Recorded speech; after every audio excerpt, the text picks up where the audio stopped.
الحمد لله نحمده ونستعينه ونستغفره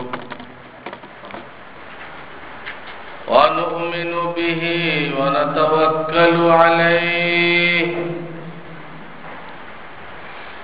ونعوذ بالله من شرور أنفسنا ومن سيئات أعمالنا من يهده الله فلا مضل له ومن يضلل فلا هادي له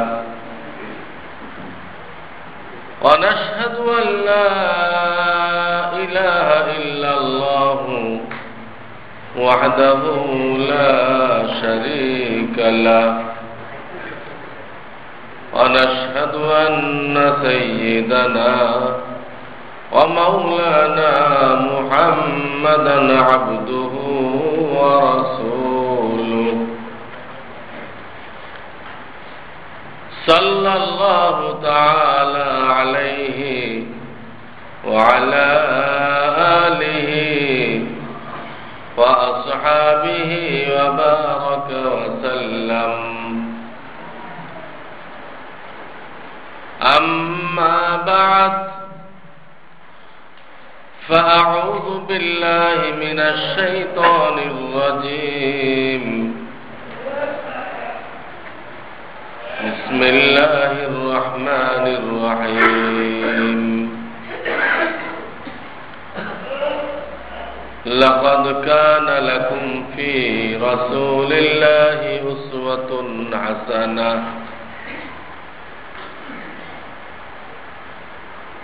وقال رسول الله صلى الله عليه وسلم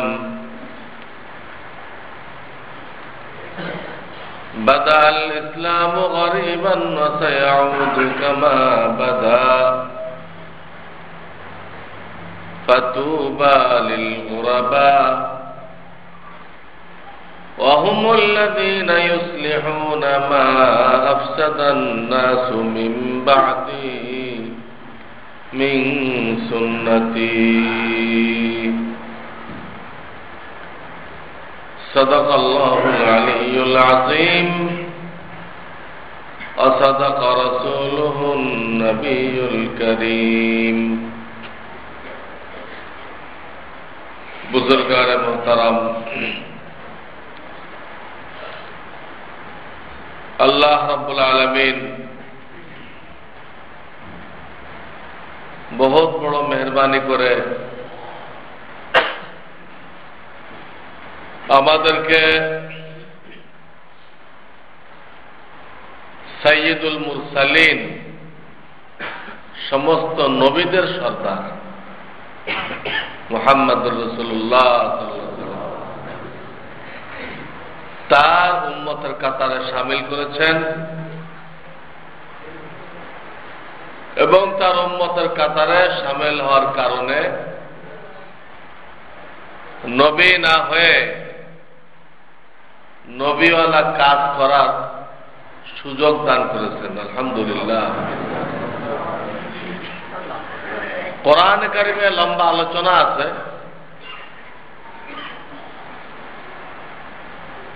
হযরত মূসা আলাইহিস সালামকে আল্লাহ যখন নবুয়ত দান করলেন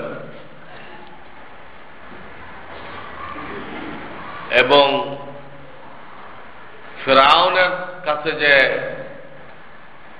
দাওয়াত দেওয়ার দায়িত্ব দিলেন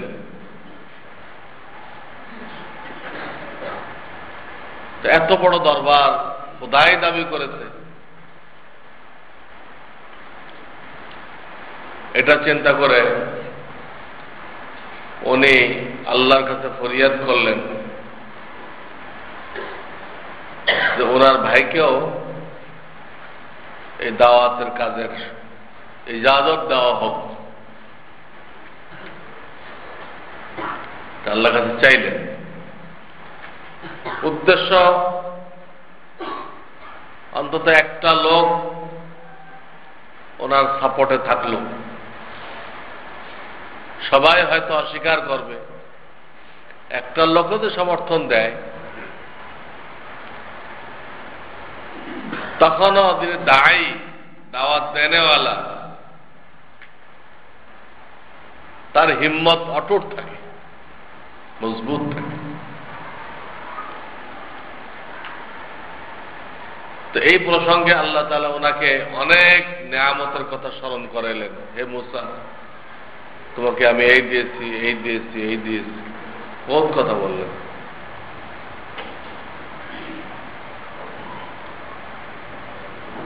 তবে শেষ পর্যন্ত আল্লাহ রাব্বুল আলামিন ওনার এই ফরিয়াদ মঞ্জুর করলেন।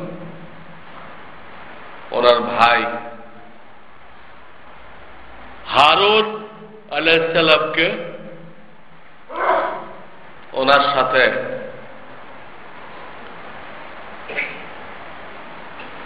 দাওয়াতের কাজের দায়িত্ব দিয়ে পাঠানোর অনুমতি দিলেন। প্রশ্ন এখানে যে হারুন আলাইহিস সালাম তো শুরুতে নবী ছিলেন না, হযরত মূসা আলাইহিস সালাম আল্লাহ থেকে চেয়ে নিতেন যে আল্লাহ আমাকে সাহায্যকারী হিসেবে আমার ভাইকে দাও। আপনারা যে পড়েন রব্বি ইশরাহ লি সাদরি ওয়া ইয়াসসির লি আমরি, শেষের আয়াতগুলো হলো এই। ও যে ভাইকে চাইলেন আল্লাহর কাছে, এই আয়াতের শেষের আয়াতটাই,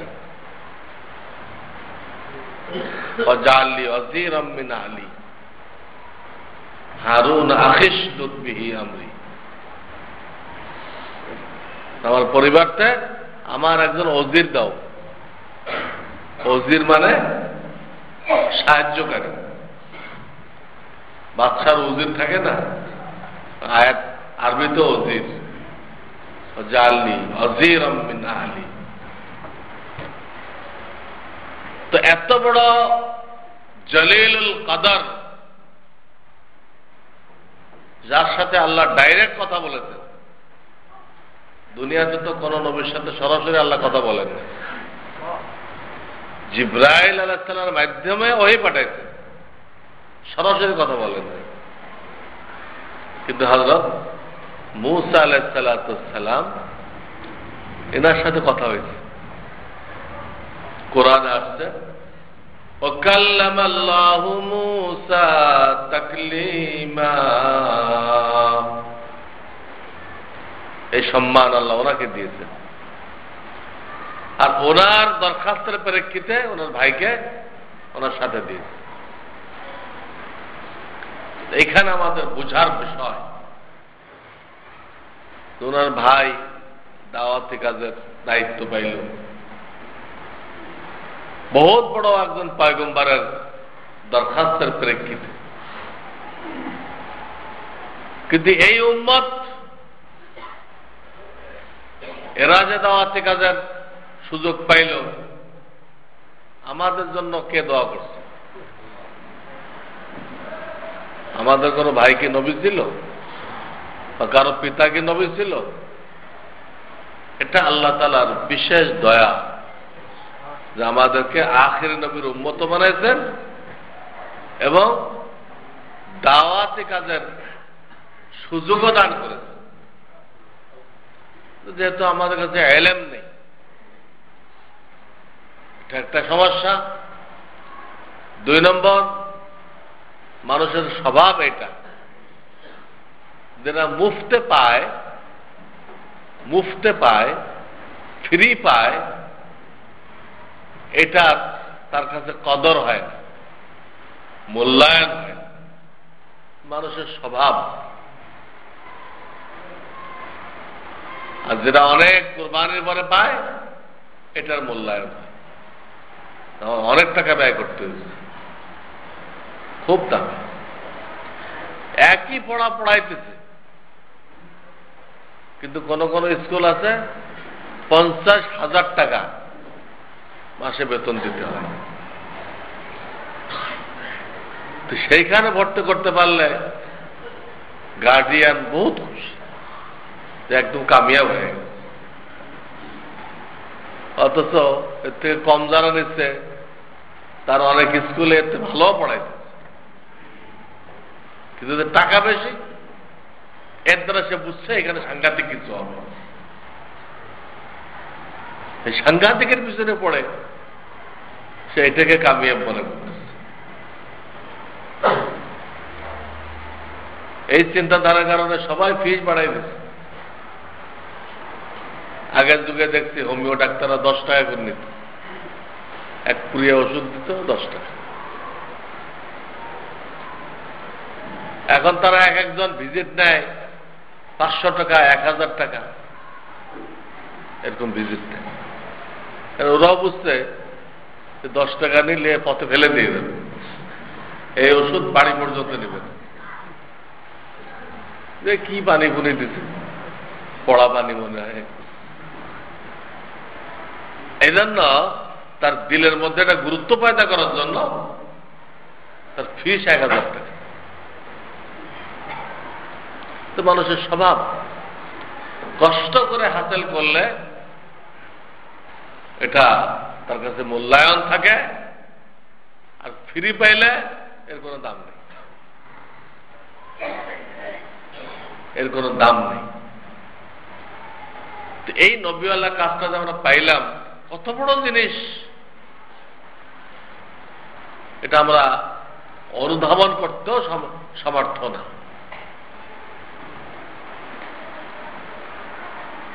এই দায়িত্বের কারণে আমাদেরকে খায়রে উম্মত বলা হয়েছে, সর্বোত্তম উম্মত। এই দায়িত্বের কারণে হাসরের ময়দানে সমস্ত উম্মতের আগে এই উম্মত বেহেশতে প্রবেশ করবে। নামাজ, রোজা, হজ, যাকাত এগুলো সব উম্মত করছে, সব উম্মত করছে। কিন্তু এই উম্মতের বিশেষ বৈশিষ্ট্য হল এই নবীওয়ালা কাজ। এটা অন্য উম্মত পায় নাই, এই উম্মত পেয়েছে, সবাই পেয়েছে। এই উম্মতের প্রত্যেককে এটার অনুমতি দেওয়া হয়েছে, দায়িত্ব দেওয়া হয়েছে। বাল্লিগু আন্নি ওয়ালাউ আয়া, একটা আয়াত জানো, একটা হাদিস জানো, একটা সুন্নাত জানো, এটা পৌঁছাও। তাকেও বসে থাকার অনুমতি নেই। এই জন্য এই জিনিসটার কদর করতে হবে, কাজটা করতে হবে। আর এই কাজটা করার জন্য প্রথমে নিজে জানতে হবে, কারণ কি পৌঁছাইবে, কিসের দাওয়াত দিবে, এটা আল্লাহ কোরআনে বলে দিচ্ছেন। ইয়া আইয়ুহার রাসূল বাল্লিগ মা উনজিলা ইলাইকা মির রাব্বিক, যা আপনার পরওয়ারদিগারের পক্ষ থেকে নাযিল করা হয়েছে ওটা পৌঁছান। আপনার কথা না, অন্য কারোর কথা না, স্বয়ং রব্বুল আলামিন যেটা নাযিল করছে ওইটাকে ব্যাখ্যা সহকারে, নমুনা সহকারে ওইটা পৌঁছান। বাল্লিগ, পৌঁছান কি, মা ওই জিনিস, উনজিলা ইলাইকা আপনার কাছে নাযিল করা হয়েছে, মির রাব্বিক আপনার রবের পক্ষ থেকে। এখন রবের পক্ষ থেকে কি পৌঁছানো হয়েছে, কি নাযিল করা হয়েছে, এইটা শিখা পর্যন্ত মানুষ জানবে কেমনে? মানুষ যদি না শিখে তাহলে সে জানবে কেমনে যে আমার রবের পক্ষ থেকে কি নাযিল করা হয়েছে, কোনটা আমি মানুষের কাছে পৌঁছাই? জানতে হবে, ওলামায়ে কেরাম থেকে জানতে হবে। এই জন্য ইমাম বুখারী রাহমাতুল্লাহ আলাইহি বুখারী শরীফের মধ্যে একটা অধ্যায় আছে, বাবুল ইলমি ক্বাবলাল কওলি ওয়াল আমাল। তুমি নিজে আমল করবা, অন্যকে দাওয়াত দেবা, তো দায়িত্ব আছেই, কিন্তু এই দুটা কাজের আগে তোমার জন্য যে কাজটা করতে হবে সেটা হলো তোমাকে শিখতে হবে আল্লাহর হুকুম কি, নবীজি সাল্লাল্লাহু আলাইহি সাল্লামের তরিকা কি, এই শিখাটা হলো আগে। বাবুল ইলম, ইলম আগে শিখো। ক্বাবলাল কওলি ওয়াল আমাল, ক্বাবল মানে পূর্বে, আমলের পূর্বে, দাওয়াতের পূর্বে ইলম হাসিল করো। এরপর তিনি বিভিন্ন দলিল পেশ করছেন, কোরআনের আয়াত দিয়ে, বিভিন্ন হাদিস দিয়ে। শিখা আগে, কোরআন দ্বারাও বোঝা যায়, শিখা আগে। ইকরা বিসমি রাব্বিক, পড়ো, তো পড়ানো তো শিখা। প্রথম দিন গারে হেরার মধ্যে যে আয়াত নাযিল হলো 5টা, সে আয়াতের প্রথম আয়াত যেটা, সে প্রথম আয়াতের প্রথম কথা যেটা ইকরা, পড়ো। এই পড়ো মানে শিখো, শিখতে বলা হয়, এটাকে সবার আগে আনা হয়। ইমাম বুখারী আরো আয়াত আনছেন, ফা'লাম আন্নাহু লা ইলাহা ইল্লাহু ওয়াস্তাগফির লিযামবিক। এখানে এই কথা বলেছে, তুমি ইলম হাসিল করো এই কথা যে তোমার আল্লাহ ছাড়া আর কোনো মাবুদ নেই, এবং তুমি আল্লাহর কাছে ক্ষমা চাও। এই আয়াত নিয়ে আসছে। এখানেও প্রথমে আছে ওয়ালাম, ইলম হাসিল করো। ইলম আগে হাসিল করতে বলা হয়েছে। মানুষ যখন জানে তা আমলের রাস্তাও খোলে, জানলে আমলের রাস্তাও খোলে। আজকে যারা নামাজ পড়তেছে না, খোঁজ নিলে দেখা যাবে যে একটা বড় কারণ এই, ছোটকালে তাদের বাপ মা তাদেরকে শেখায় না। এখন সে ভয় পায়, লজ্জা পায়, আমি একজন শিক্ষিত মানুষ, আমি একজন সচিব, আমি একজন অমুক, আমি তো জানি না, কারণ আমি কি পড়বো না পড়বো। আর যদি পাবলিক হাসে, এই সচিব সাহেবের নামাজ এত বড় বকলম, তো এই ডরে এ নামাজই পড়ে। কেন? শেখে নাই। শিখলে আমলের রাস্তা খুলতো। শরীয়তে জোর দেওয়া হয়েছে, শিখতে হবে। আজকে আমাদের অবস্থা হলো, আমরা নিজেরা চিন্তা ভাবনা করি, করে নিজের বুঝ মতো যেটাকে শরিয়াত মনে করি ওটা আমল করি, শিখি না। ওলামায়ে কেরাম থেকে শিখি না, জানি না শরিয়াত কোনটা, আমাদের বুঝ মতো শরিয়াত মনে করি। এই বুঝ মতো শরিয়াত মনে করতে যায় আমরা আজকে যা করতেছি তা শরিয়াত হইতেছে না, জাহালাত হইতেছে, গুনাহ হইতেছে। শরিয়াতের নামে যা করতেছি আমরা গুনাহ হইতেছে, শরিয়াতের নামে করতেছে, হইতেছে গুনাহ। কারণ শেখে নাই নিজের বুঝ মতো। যেমন যারা মনে করে রাসূলুল্লাহ মাটির তৈরি না, মাটির তৈরি বললে অবমাননা হয়, তো কি করতে হবে? নূরের তৈরি। তো এর পিছনে কোনো দলিল তো নেই, সে একা একা ধারণা করছে মাটি তো স্বাভাবিক জিনিস, এটা করলে রাসূলের সম্মান হানি করা হয়। যে নূরের তৈরি করলে ওনাকে অনেক ইজ্জত করা হয়, তার একটা নিজস্ব বুঝ। কিন্তু এটা বুঝতেছে না যে আমি তো এটা করে রাসূলুল্লাহকে নিচে নামাই দিলাম, রাসূলুল্লাহকে নিচে নামাই দিলাম।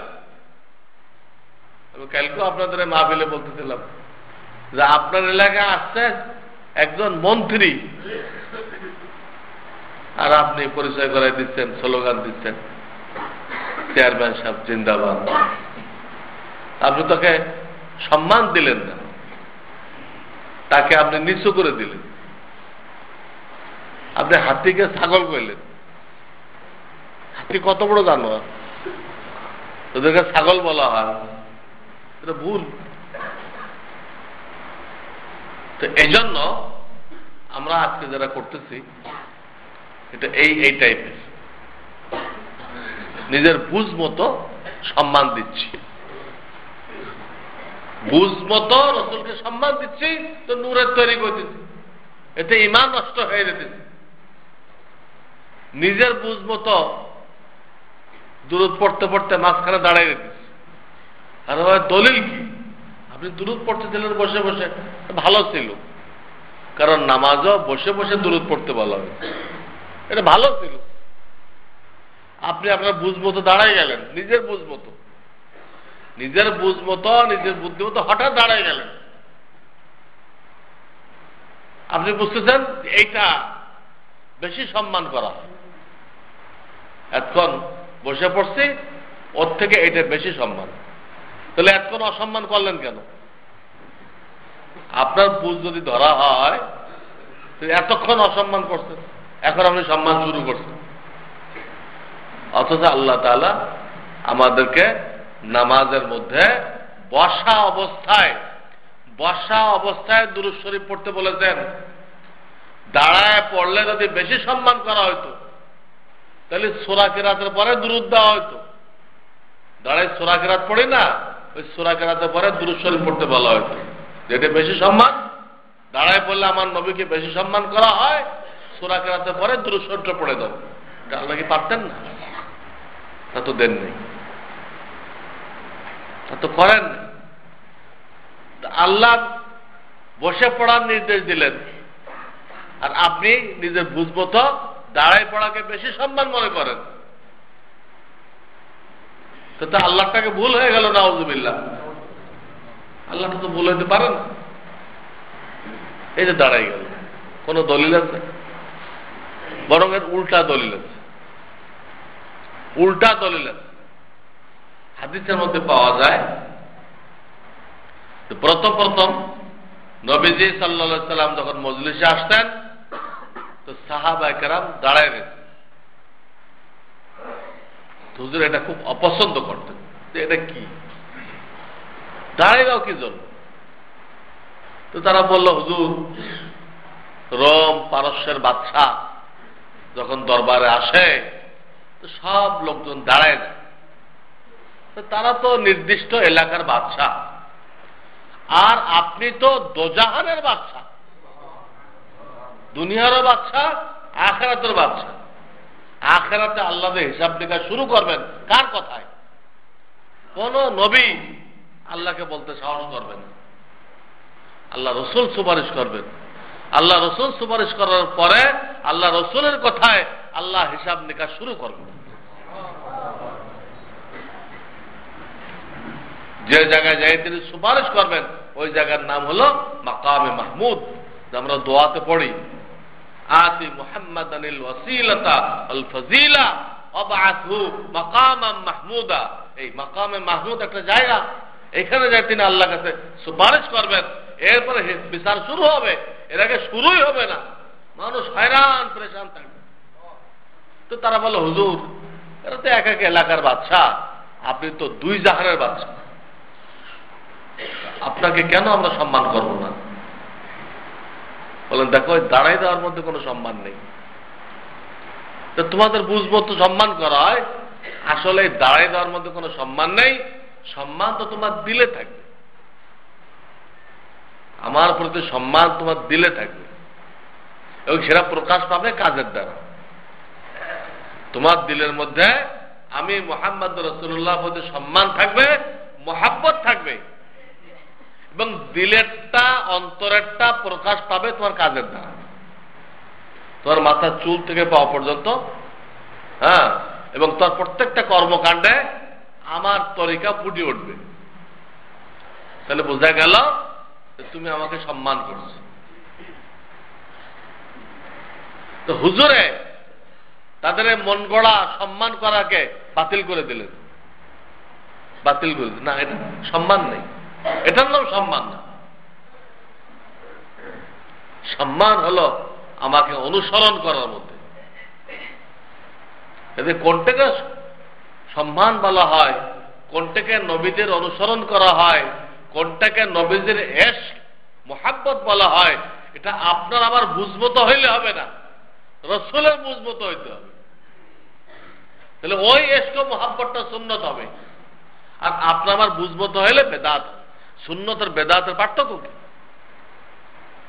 রসুলের নামে কাজ করা হলো, কিন্তু আমাদের বুঝমতো এটা বেদাত, আর রসুলের তরিকা মতো এটা সুন্নত।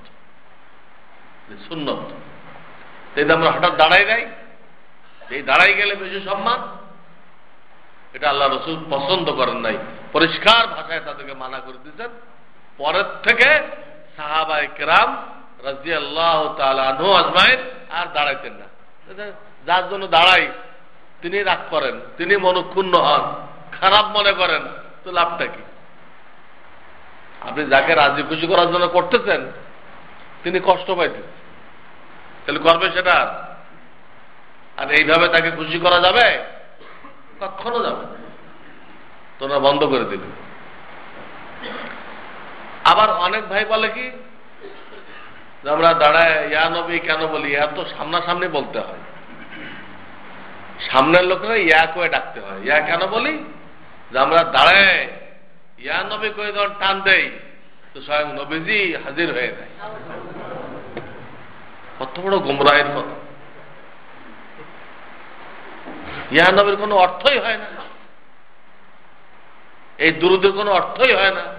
তো কালকেও বললাম যে এই দুরুদের অর্থ হলো, হে জনৈক নবী, ফেরেশতারা আপনার উপরে উটের নাড়ি বুড়ি নিক্ষেপ করুন। কি দুরুদ হল, কি অর্থ?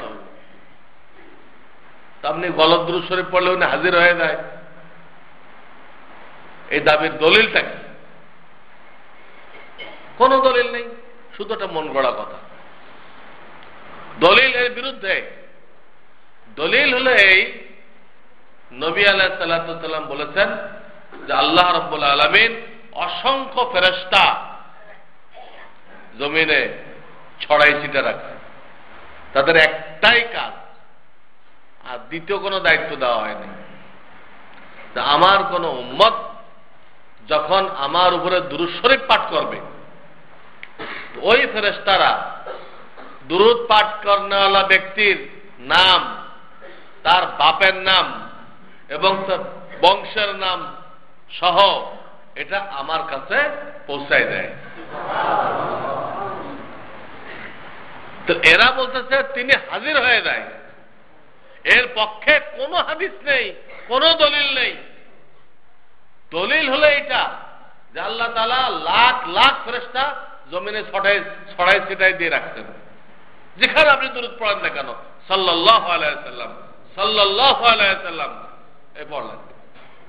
সাথে সাথে আপনার নাম, আপনার পিতার নাম, আপনার গোত্রের নাম সহ ওই ফেরেশতা নবীজির দরবারে, ফেরেশতা তো আলোর গতিতে চলে,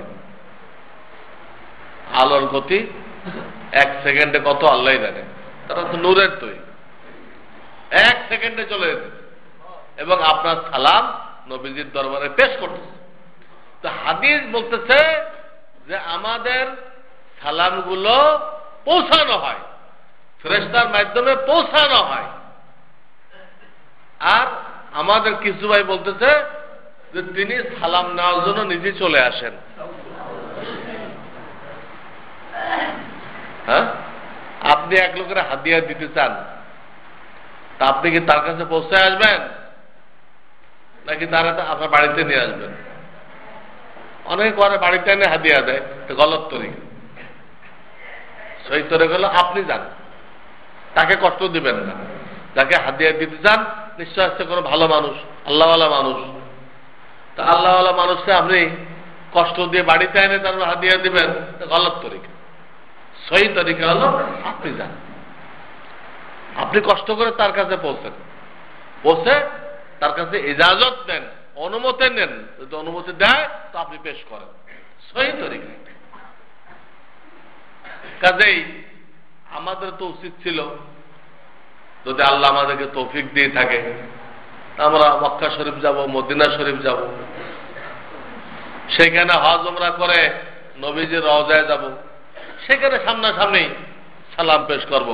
আসসালাতু ওয়াসসালামু আলাইকা ইয়া রাসূলুল্লাহ, আসসালাতু ওয়াসসালামু আলাইকা ইয়া নবিয়াল্লাহ, আসসালাতু ওয়াসসালামু আলাইকা ইয়া হাবিবাল্লাহ, আসসালাতু ওয়াসসালামু আলাইকা ইয়া খায়রা খালকিল্লাহ, আসসালাতু ওয়াসসালামু আলাইকা ইয়া শাফিআল মুযনিবিন। শাফিআল মুযনিবিন মানে হলো গুনাহগারদের জন্য শাফাআত করনেওয়ালা। ওইখানে আপনি এই ইয়া ব্যবহার করতে পারবেন। ইয়া, হে, হে, এই যে সম্বোধন রওজার সামনে নিয়ে বলেন, এইখানে পারবেন। এখানে ইয়া ছাড়া বলতে হবে আল্লাহুম্মা সাল্লি আলা সাইয়্যিদিনা মুহাম্মদ, এইভাবে বলতে হবে। এটা ফেরেশতারা পৌঁছায় দেবে। তিনি আসেন, এর কোনো দলিল নেই, কোনো দলিল নেই, কেউ পেশ করতে পারবে না। এগুলো কিছু গোমরা মৌলবী, ভণ্ড মৌলবী জনসাধারণকে বিভ্রান্ত করে তাদেরকে বেদাতের মধ্যে লিপ্ত করছে। এইভাবে কত উল্টা কাজ আমাদেরকে দিয়ে করানো হইতেছে। লোকেরা মেহনত করতেছে রেজাল্ট দিয়ে। তাহলে আপনাদের কিন্তু বয়ান করে আমি দেখতেছি রাত 1টা-1:30টার দিকে, তো ফার্ম গেটে এক ভণ্ড পীরের ওরস হইতেছে।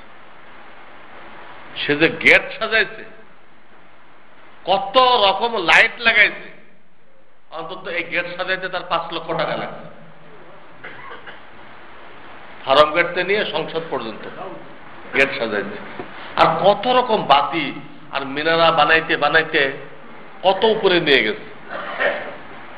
আমি সাথীদেরকে বললাম, যে ভণ্ড, আর কোনো দলিল দরকার নেই, এতগুলো টাকা অপচয় করছে, এতগুলো টাকা অপচয় করছে, এইটা তার ভণ্ড হওয়ার জন্য যথেষ্ট।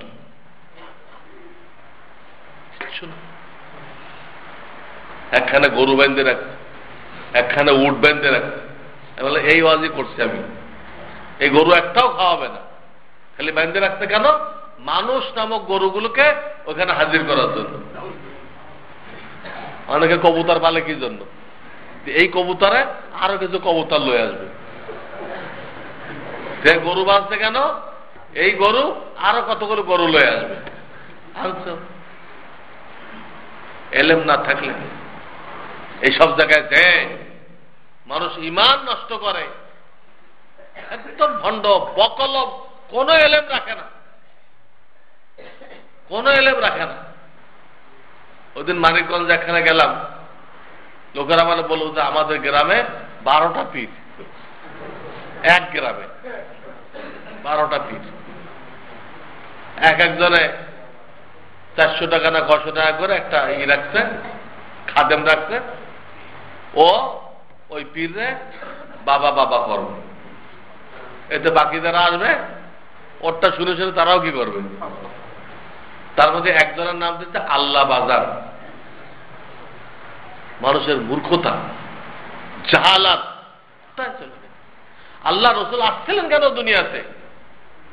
সৃষ্টির পূজা থেকে মানুষকে বের করে আল্লাহর পূজায়, আল্লাহর ইবাদতে নিয়োজিত করবে। মানুষ যেন কোনো মাখলুকের পূজা না করে, মানুষ যেন তার মতো কোন মাখলুকের পূজা না করে, ইবাদত একমাত্র আল্লাহকে করে। এই বুনিয়াদী কথাটা শিক্ষা দেওয়ার জন্যই আল্লাহ রসুল আছে। হার জামানায় লোকেরা ওই মূর্তি বানাইছে, এইগুলো পূজা করছে। তো মুসলমানরা তো মূর্তি বানাইতেছে না, কিন্তু ওই মানুষকেই মূর্তির মতো ধরে নিয়ে এরা পূজা করতেছে, এর পায়ে সেজদা করতেছে, এর কাছে চাইতেছে। বিবিকে নিয়ে ওই পীরের খেদমত করে নিজের বিবি। কি পরিমাণ গুমরাহের ভিতরে আমরা চলে গেছি, কি পরিমাণ গুমরাহি! এর প্রত্যেকটা কাজ শরীয়ত বিরোধী। কোন জাহেলকে পীর বানানো যায় না। কাউকে পীর বানাইতে হলে অন্তত 5-7 জন 5-10 জন ওলামায়ে কেরামকে বলতে হবে, হক্কানি ওলামায়ে কেরাম, যা ইনি সহি পীর, ইনি সহি পীর, এনার কাছে এলেম আছে। তো আপনি সেখানে যেতে পারেন। এখন যাওয়ার ভিত্তি কি? কোথায় বেশি বাস জমা হয়েছে, অনেক বাস কোথায় আছে, কোথায় গরু জমা হয়েছে, কোথায় উট জমা হয়েছে, কোথায় লোক জমা হয়েছে, এইগুলো কি হক্কানি হওয়ার দলিল? দাজ্জাল যখন বেরোবে তার সাথে তো লাখ লোক চলবে, লক্ষখান লোক দাজ্জালের সাথে চলবে, তো দাজ্জাল কি হক্কানি হয়ে যাবে? এর জন্য জনগণের জন্য এটা হলো জরুরি, যারা সহি আলেম, যারা এলেম অনুযায়ী আমল করে, এদের কাছে জিজ্ঞেস করেন যিনি হক্কানি না হক্কানি না ভণ্ড। যদি কয়েকজন ওলামায়ে কেরাম বলেন ওলামা চিনেন না, তো বিভিন্ন মাদ্রাসায় যান, বড় বড় মাদ্রাসায় যান, সেখানে মুফতিদেরকে জিজ্ঞেস করেন, তাকে ফতোয়া দিতে বসানো হয়েছে, নিশ্চয় সে যোগ্যতা সম্পন্ন মানুষ, তাকে জিজ্ঞেস করেন কোন পীরের কাছে যেতে পারি, তাহলে আপনার ইমানের সেভ হয়ে যাবে। তো যেহেতু সামনে রবিউল আউয়াল মাস আসতেছে, এই মাসে দেখা যায় যে আমরা রসুলের মহব্বতের নামে এমন গলত কাজ করি, জশ্নে জুলুসে ঈদে মিলাদুন নবী। আরে বাবা, রসুলের হায়াতে এই জশ্নে জুলুসে কোনোদিন হয়েছে? কেউ দেখাইতে পারবে? রসুল চলে যাওয়ার পরে 11 হিজরিতে আল্লাহ রসুল মারা গেলেন, এরপরে 100 বছর পর্যন্ত সাহাবায়ে কেরাম জিন্দা ছিলেন। আমির ইবনে তুফাইল সর্বশেষ মারা গেছেন 110 হিজরিতে, এনার পরে আর কোন সাহাবী বেঁচে ছিল না।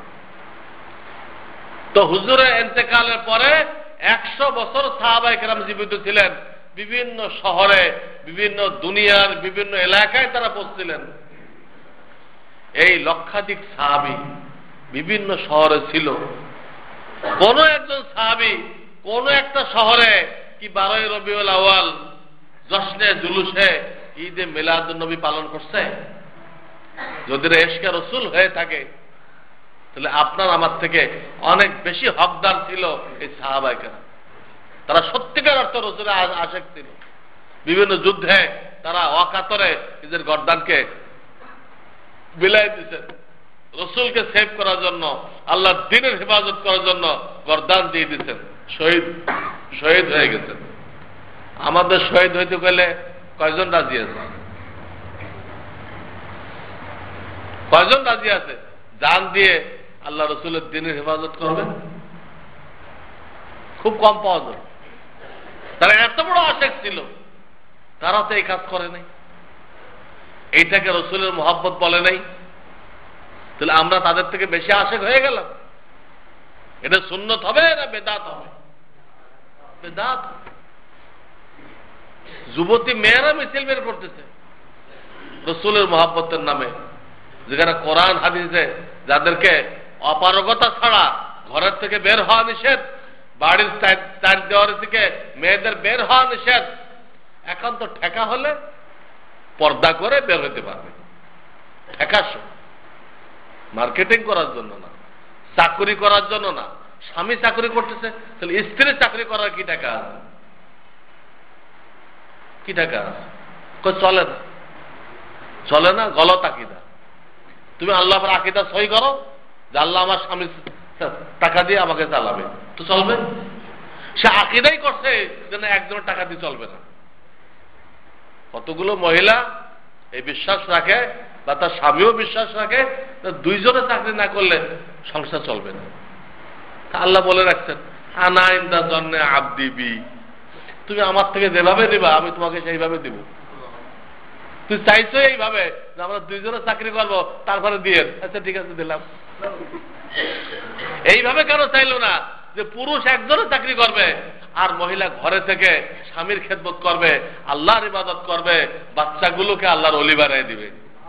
তাহলে আমার তো টাইম নেই, আমার তো ঘরে অনেক দায়িত্ব, আমি ঘরে থাকবো, আল্লাহ আমার স্বামী মেহনত করতেছে, তার রেজেকে বরকত দিয়ে দেব। এইভাবে চাইতেন, দেখতেন আল্লাহ চালায় কিনা? আগের আকিদা ভুল, গলত আকিদা। এই জন্য শরিয়াতের নামে করলে শরিয়াত হবে না, সুন্নতের নামে করলেই সুন্নত হবে না, রসুলের এশকের নামে করলেই রসুলের এশক হবে না। হাদিস পড়াইতেছিলাম 2-1 দিন আগে, 3 জন সাহাবী আসছে রসুলের বাড়িতে, যে আল্লাহ রসুল সাল্লাল্লাহু আলাইহি ওয়াসাল্লাম রাত্রে কি পরিমাণ ইবাদত করতেন। এটা তারা সরাসরি আল্লাহ রসুলকে বলতে হতো, সাহস পাইতেছে না। এই জন্য পর্দার আড়াল থেকে উম্মুল মুমিনিনদেরকে জিজ্ঞাসা করতে আসছে। একজনের নাম হযরত আলী, একজনের নাম হযরত উসমান ইবনে মাযউন, একজনের নাম আব্দুল্লাহ ইবনে রওয়াহা। এনারা তো ঘরের থেকে বলল, হুজুরে এই নামাজ পড়েন, 8 রাকাত তাহাজ্জুদ পড়েন, আবার 2 রাকাত ঘুমিতে উঠে উযু করে প্রথম 2 রাকাত সংক্ষেপে নামাজ পড়েন।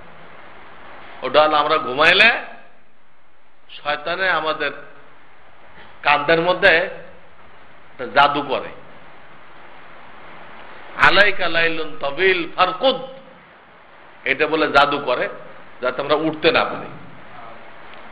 তো হাদিসে আছে, মানুষ যখন উঠে ঘুমের দোয়া পড়ে, চোখ মুছে, তখন তার একটা গিরা খুলে দেয়, 3টা গিরা দেয়। যখন উজু করে তো 2য় গিরা খুলে দেয়। যখন 2 রাকাত নামাজ পড়ে তো শেষ গিরাও খুলে দেয়। শয়তানের জাদু খতম। তখন তার তবিয়তের ভিতরে একটা ফুর্তি আসে, খুব মহব্বতের সাথে সে নামাজ পড়তে পারে। আজ উঠতে পারলো না, তা সারাদিন খালি শরীর খারাপ, মাথা ব্যথা, কোমর ব্যথা, এই ব্যথা সেই ব্যথা, শক্তি পাইতেছেন। ওই শয়তানের জাদু। শয়তানের জাদু উঠতে পারে নাই, উঠতে পারে নাই, সারা ঘুমানো, সারাদিন অসুস্থ। আর লোক উঠতে পারে, সারাদিন সুস্থ। কেউ তো জাদু কেটে দিচ্ছে। যেহেতু প্রথম 2 রাকাত জাদু কাটার জন্য, জাদু কাটার নামাজ এটা তো টাইম লাগানো ঠিক না। টাইম লাগানো, জাদু কাটতে কি দেরি করা ভালো না তাড়াতাড়ি কাটা ভালো? এই 2টা ইন্না আসানাতে পড়ে দিতে, এই 2 রাকাত বলছে। আর 8 রাকাত তাহাজ্জুদ পড়তেন, আর 3 রাকাত বেতের পড়তেন। আর বেতের আগে বা পরে 2 রাকাত হালকি নফল পড়তেন। এই ওনারা বলে হুজুর এই নামাজ পড়েন। তো এটা তারা বলা বলি করলো, আল্লাহ রসুলের তো সব মাপ, তার তো কোনো গুনাহ নেই, তার তো কোনো গুনাহ নেই। কাজেই এটা ওনার জন্য যথেষ্ট। ওনার জন্য কি তা শুনলাম, এই নামাজই যথেষ্ট। কিন্তু আমাদের তো গুনাহ আছে। আমরা যদি এই 8 রাকাত তাহাজ্জুদ, আর 2 রাকাত জাদু কাটার, আর 2 রাকাত হালকি নফল, আর 3 রাকাত বেতের পড়ি, তা আমাদের তো এটা সাফিসিয়েন্ট না।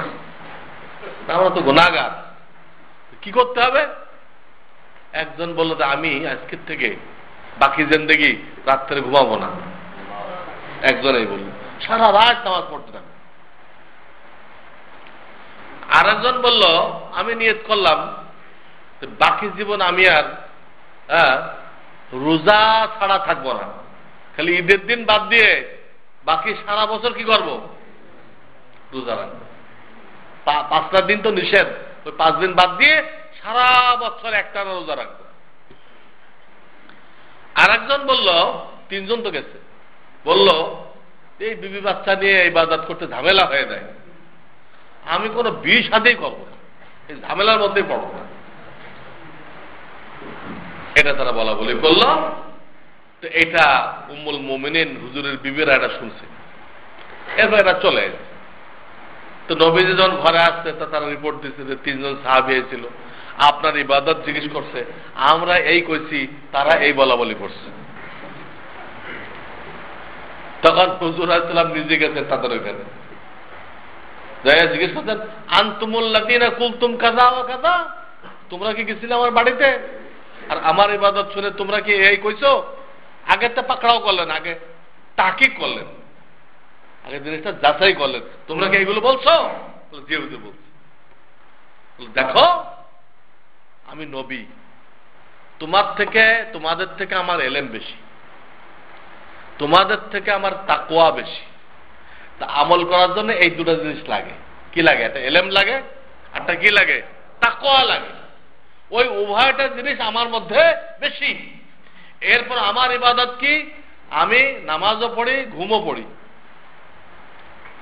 আমি রোজাও রাখি, আবার রোজা বাদ দেই, আবার আমি বিবাহ শাদী করি, আমার সন্তান আছে। তাহলে এইটা আমার সুন্নত, এইটা আমার সুন্নত। এই হাদিস সাথে ওয়াযালিকা মিন সুন্নতি ফামান রাগিবা আন সুন্নতি ফালাইসা মিন্নি, এইটা আমার সুন্নত। আর আমার এই সুন্নত যে তরক করবে, মন গড়া করবে, সে আমার তরিকার থেকে খারেজ, আমার দলভুক্ত না।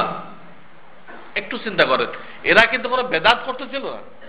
নামাজ পড়া কি বেদাত? রোজা রাখা কি বেদাত? বিবাহ না করা কি বেদাত? সুন্নতের খেলাফ। কেউ বেদাত করে নাই, কিন্তু এদের ইবাদতটা রসুলের ইবাদত থেকে বেশি হইতেছিল, বেশি হইতেছিল। এটা হুজুরে গ্রহণ করলেন না, বাতিল করে দিলেন। তোমাদের ইবাদত আমার তরিকার সাথে মিল নেই, এই ইবাদত করে তোমাদের কোনো ফায়দা হবে না, এই ইবাদত দ্বারা তোমরা আল্লাহকে রাজি করতে পারবা না।